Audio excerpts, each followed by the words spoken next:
Et le problème, c'est qu'en fait, quand on a des punaises de lit, tous nos amis ne veulent plus nous voir. L'amitié, ça tient à une punaise de lit, en vrai.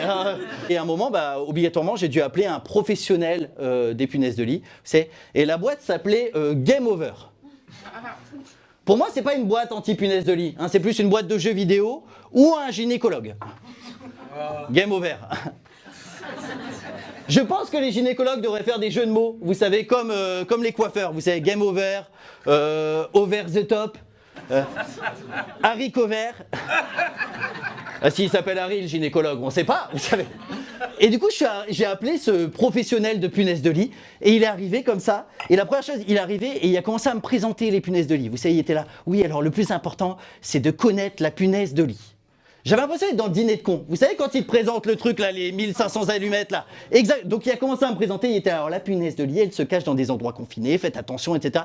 Il m'a parlé pendant 10 minutes. Au bout de 10 minutes, je lui ai dit, écoute, mec, si tu veux dire des trucs dont tout le monde s'en fout, avec des personnes qui en ont rien à foutre, fais du stand-up. Vraiment, ça marchera mieux, d'accord. Et donc, il a commencé à me parler des punaises de lit. Et à un moment, je lui ai dit, bah voilà, qu'est-ce qu'on fait? Et il est arrivé avec un chien. En fait, il y a des chiens détecteurs de punaises de lit.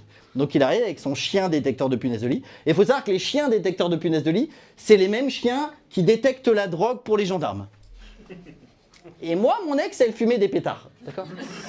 C'est-à-dire que le chien est arrivé, et quand ils m'ont dit « Ouais, c'est le même chien que la gendarmerie », je suis devenu tout blanc. Vous savez, j'ai amené la police chez moi. D'accord ?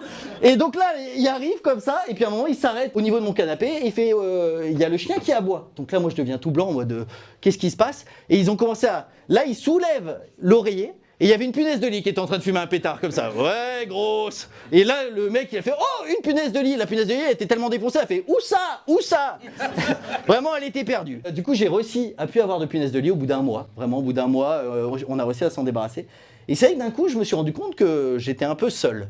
C'est parce que je suis passé de ma copine à des punaises de lit à plus personne.